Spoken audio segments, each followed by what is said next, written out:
Drawing on the concepts and theories taught throughout the Literacy, Language and Communication module, we aim to present and apply what we have learned to the famous Chinese scroll dwelling in the FuChun Mountains. We hope you enjoy our presentation.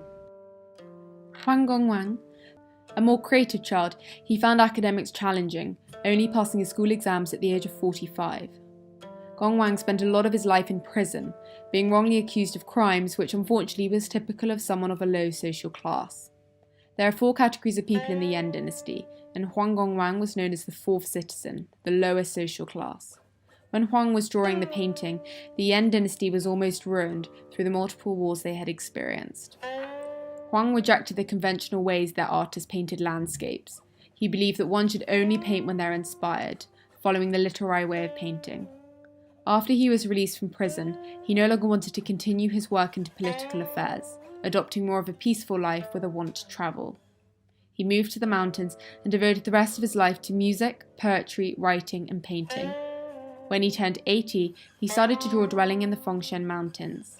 It took over 7 years for him to complete the scroll due to the writing and details of the drawing. During Huang's life, he created almost 100 paintings, however only still exist today, including this scroll. Dwelling in the FuChun Mountains is a 22-foot-long landscape painting and among Chinese history's most famous paintings, which had and continues to have a significant influence on Chinese art. The scroll escaped destruction in the late Ming Dynasty. A collector named Wu Hongyu was so fond of his hand scroll that he had it with him wherever he went, even carrying it when he fell in fit during the Manchu conquest. On his deathbed in 1650, Wu instructed his nephew to burn the hand scroll so that it could accompany him into the afterlife. As Wu's servant started to burn the hand scroll, his nephew saved it by substituting another painting, unbeknown to the near-death Wu. However, the brief burning of the hand scroll resulted in it being separated into 2 parts, as it still appears today. The first part, the remaining mountain, is now in the Zhejiang Provincial Museum in Hangzhou, while the second, known as the Master Wu Yong Scroll, is in the National Palace Museum in Taipei, where it has the status of a national treasure. While respecting tradition and past masters, Huang's hand scroll created a dynamic composition and achieved vitality that surpassed previous painters. Huang's influence on later generations of literati painters was enormous. In 2013, writer and director Jay Sun created the Chinese Hong Kong action film Switch. It told the fiction story of Gongwang painting being stolen and sold on the black market by a mysterious business tycoon, and the protagonist, Special Agent Jie Han's journey to recover it. This drastic change of medium gives access to younger generations who may not have the knowledge of appreciation for such an artifact. Furthermore, the film created a surge of interest in the demand for physically viewing the scrolls, with the museums which they are held experiencing a threefold in visitors. The scroll includes multi-mediums, including poetry and painting, making it a very good example of multimodality. Multimodality is an interdisciplinary approach that understands communication and representation to be more than just about written language. Literacy practices are purposeful and embedded in both the social goals and cultural practice. Gongwang wanted to communicate his thoughts on life in modern society, which he was able to communicate through the use of different mediums. In the painting, Gongwang has people in the landscape. There are 7 people in the painting, but only 5 people can be clearly found. In Gongwang's view, people in the mountains and the rivers do not need to be seen by others, and people in real life should not care about others' opinions and should be free to do whatever they want.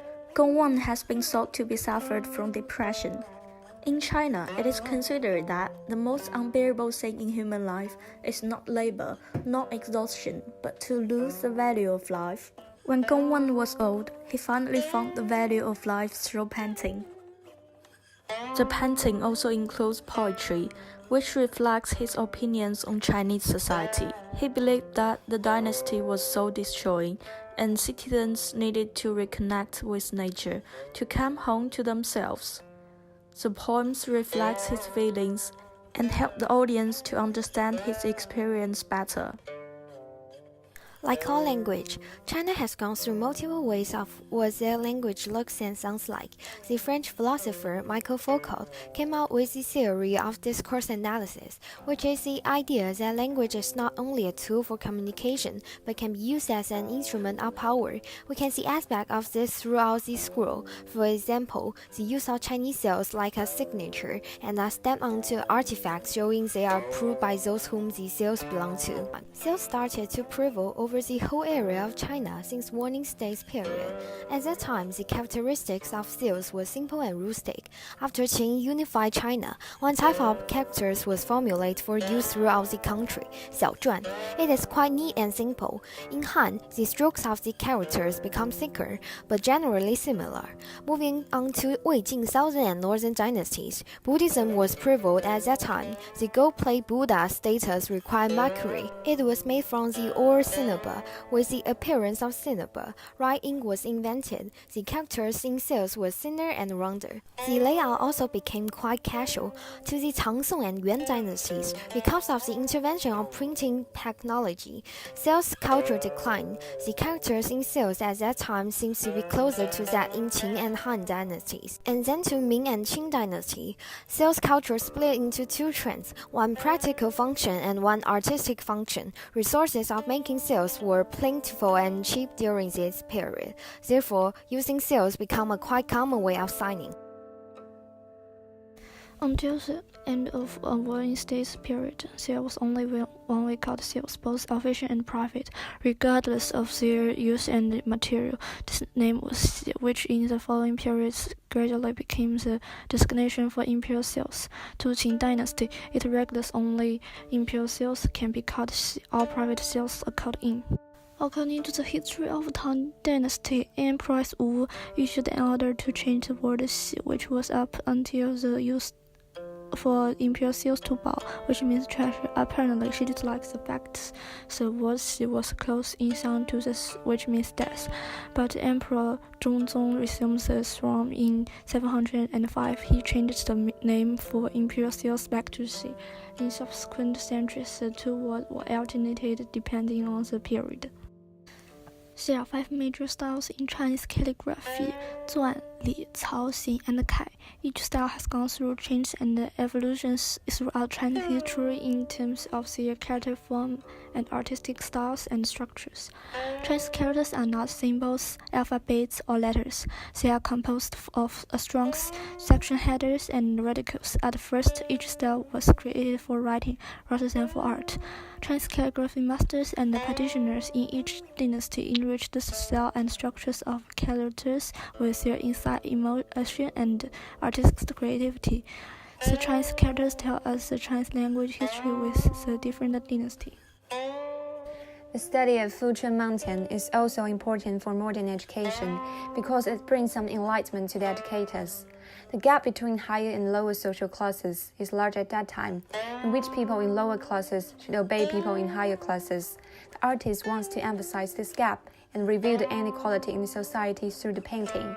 Because of his lower social class, he was wrongly imprisoned, and his talent for painting was buried. Similarly, many people in modern society are unable to fully develop their potential due to the influence of social class. For example, some people from lower classes cannot get access to adequate educational resources, which impedes them to have high achievements. This enlightened educators to attach importance to the impact of social class on people's educational achievements and the measures that can reduce this inequality. Also, the painting of FuChun Mountain is not enough to express the author's feelings toward a changeable society. The writing on the painting that record his journey give us more information about his experience, so that we can have a better understanding of his feelings. This gives educators an inspiration that conducting different modes can give students or audience more information and help teachers articulate a concept more clearly, which in return strengthens students' memory.